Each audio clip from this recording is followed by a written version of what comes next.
Good evening, sir, and good evening, everyone.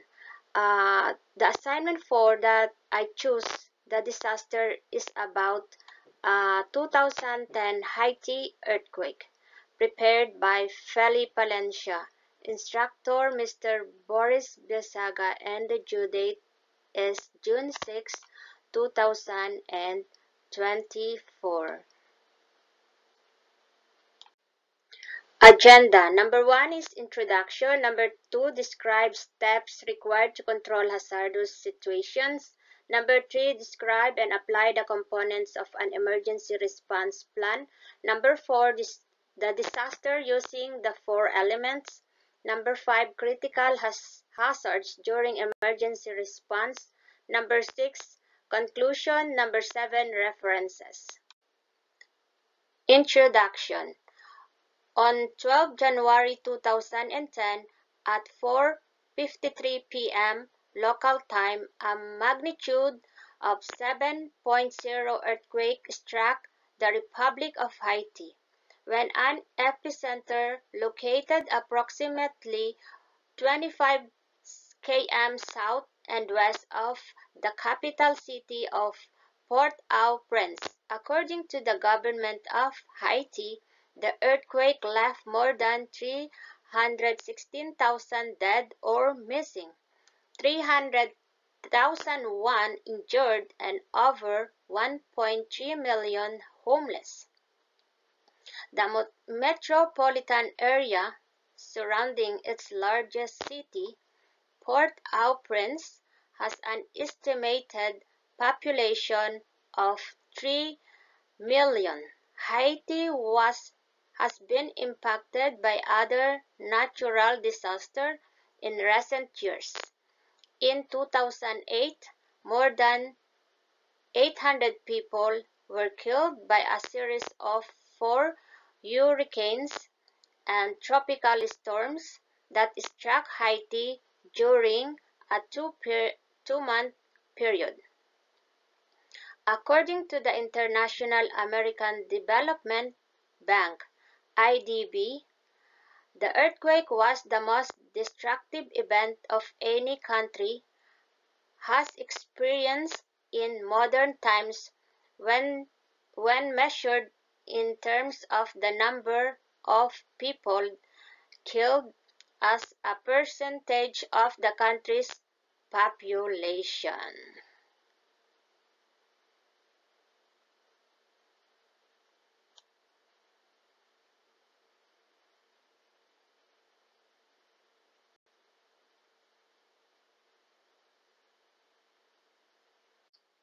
Describe steps required to control hazardous situation.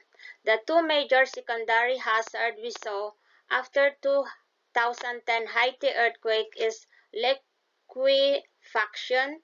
After the earthquake showed that most of the liquefaction took place in and around the port facilities. This image shows lateral spreading along wharf, collapsed jetties, and cranes that are now submerged in the bay. Number 2 is landslide, resulting in a more damage and loss of life. Liquefaction takes place when loosely packed, waterlogged sediment at or near the ground surface lost their strength as the result of intense ground shaking. Describe and apply the components of an emergency response plan. What was the emergency response plan to the 2010 Haiti?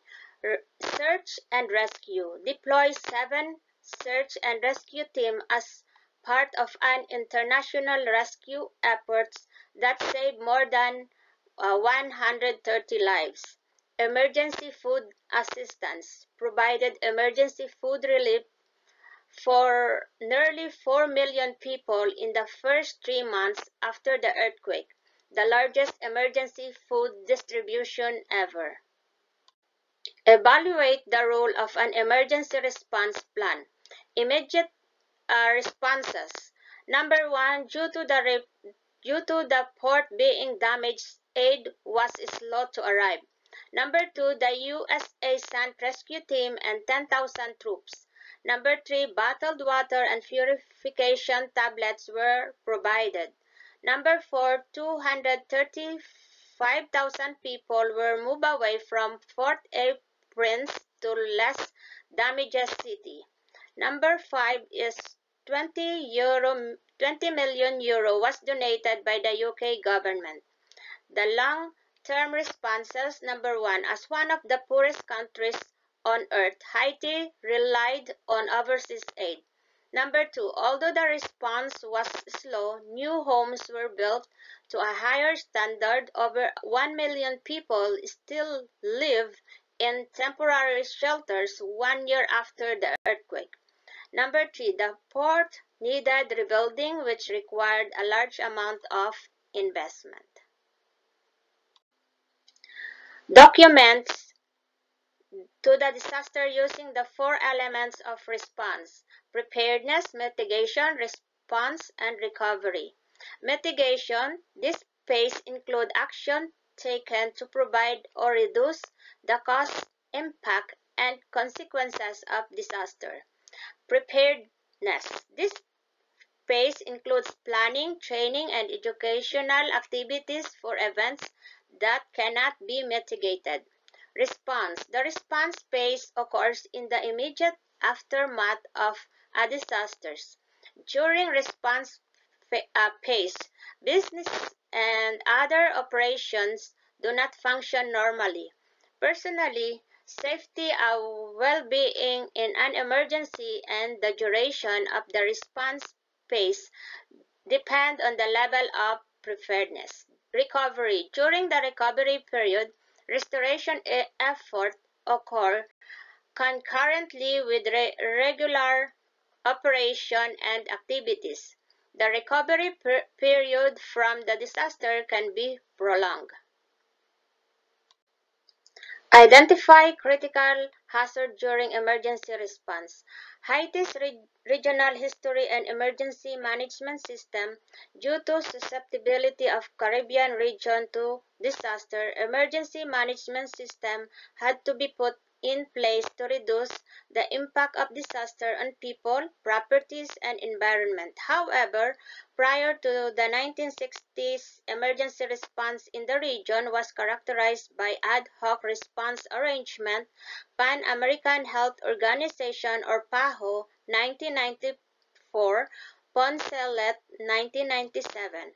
Nonetheless, concerted regional disaster management initiative date back to the 1980s in response to the series of major disasters in several of the Caribbean countries, exemplifying the growing consciousness of the significance of disaster on communities and their economies, as well as the needs for effective local response effort and international community assisted in the establishment of the first regional disaster preparedness initiative called the Pan-Caribbean Disaster Preparedness and Prevention Project. Conclusion. No modern disaster has yet been as devastating as the 2010 Haiti earthquake, given the ongoing climate crisis as well as the risk posed by armed conflict. This will not remain a case of indefinite. This systematic analysis of the combined civilian and military disaster response offers vital evidence for informing future medical relief efforts and provides considerable opportunity to advance knowledge pertaining to disaster responses. References overview the 2010 Haiti earthquake, the causes and effects of the 2010 Haiti earthquake and Haiti emergency management, a case regional support, challenges, opportunities, and recommendation for the future. Thank you very much everyone for listening. I hope you like it my presentation and you get some information about Haiti 2010 earthquake.